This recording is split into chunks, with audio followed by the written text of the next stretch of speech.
Responding or reacting? Which one is yours? Do you respond to a situation or do you react to a situation? How many such reactions are you aware of your own self? How many responses are you aware of it? Now, how many times have you reacted to a particular situation?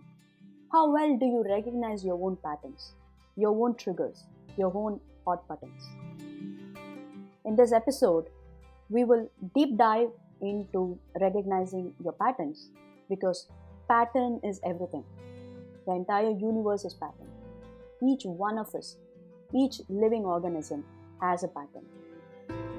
Each non-living organism also has a pattern. My name is Brinda Kalyanaraman. I'm a certified EQ consultant, a trainer, digital coach for women entrepreneurs. I'm on a mission to help women entrepreneurs achieve freedom using freedom weapons, freedom hacks to get themselves free out of time, debts, and stress. Now, in this episode and following few episodes, we will see how can we develop the ability to recognize the patterns in us and also be able to read the same pattern in others. But before that, we need to get to understand the basics. So, what is a pattern?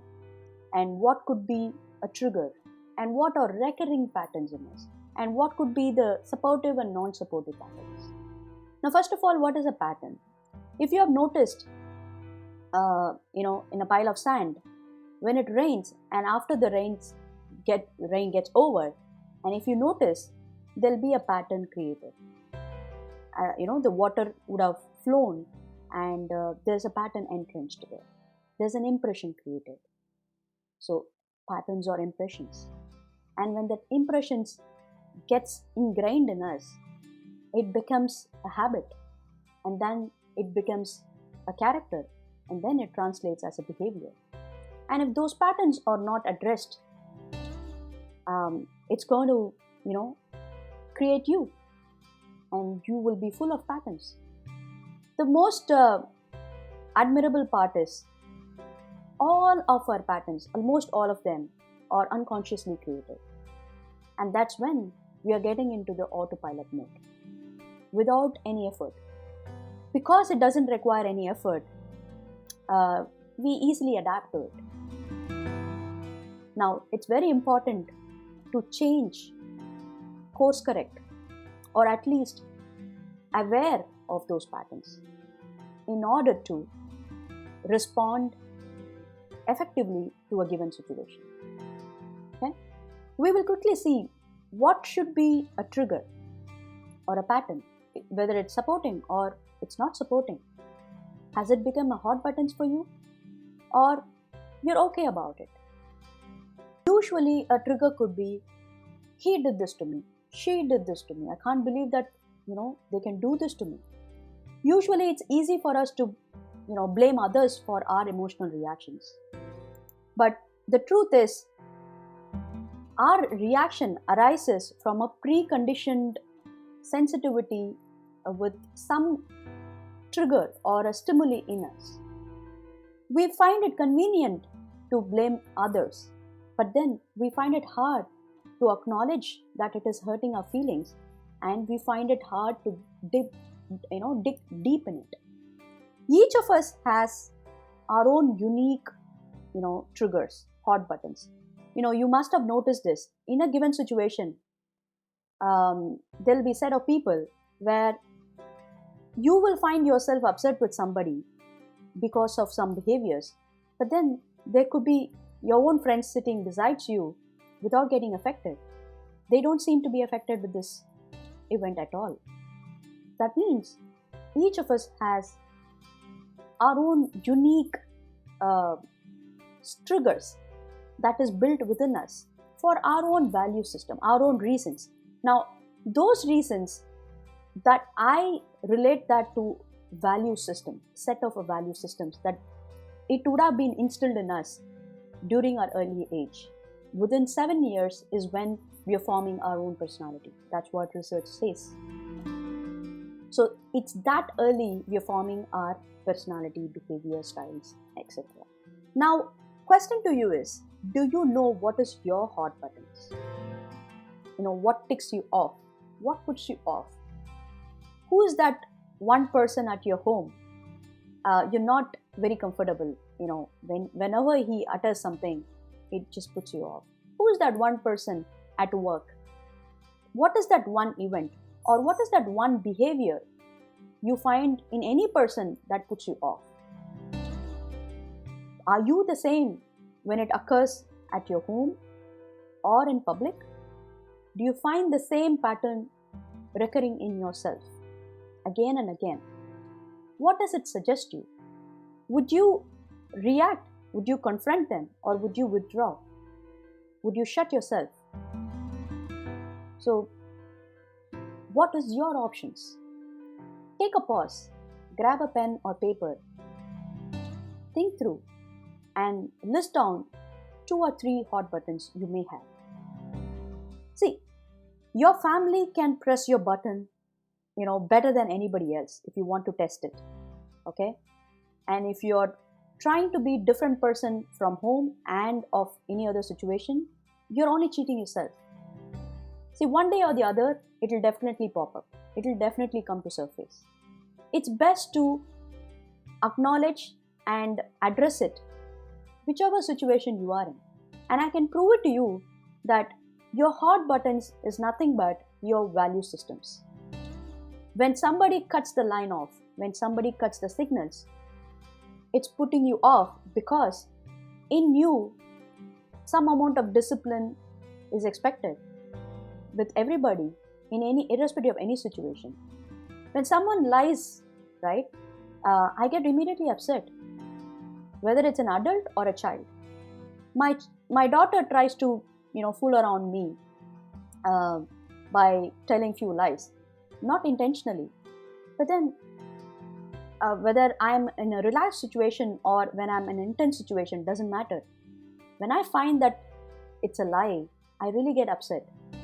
That depending on the situation, if it's very intense, I'm caught up with something, and when I find her lying around, I really get, exploded. Or there could be some times where we are relaxed, and when I still find her lying around, probably the intensity of me reacting could be lesser, but then I'm still bothered about it. I end up telling her, asking her for a clarification, why she has to do that. It's very convenient for us to get into all these actions with the people that we are aware of, we are familiar of, who can listen to us, who can put up a show with us. But then it's very hard to react with others outside your home. If it's a work environment or if it's with public, you can't expect an explanation or a clarification. So how would you react? How would you respond? What if that person continues to lie around? And what if that person is very important to you? And how would you manage it? Now, even before we arrive at any solution to it, the first step is to recognize that sensitivity in you, that reactions, that triggers in you, and work with it when it arises. That's the first step. So if you have to apply the mindfulness, you need to be able to understand and acknowledge that feeling. You should be able to understand what is that feeling telling you. Go back to the previous episodes and refer labeling your emotions using emotion wheel. What kind of feeling does it give it to you? And then how are you going to measure it? Is it really, putting you at the spot, or you're still okay to manage it? Maybe you haven't reached your threshold yet. So in such situations, you may not really be congruent with your feelings being hurt and your reactions. So the other person may not feel it, feel the gravity of what you want to put across. So it's very, very important to also measure that feeling in you. If it's really not, it's not going to work at all anymore, you don't really have to go to that end. Okay? You have a chance to communicate and deal with it even in the beginning. So that's the whole point. Before I leave you, I would like to give you simple pointers to understand that our emotions are based on our perceptions of the world. Our mental state plays a big role in this. Okay? Suppose you are a relaxed person, even though there's somebody, upsetting you for various reasons, you can still display a response which is more balanced.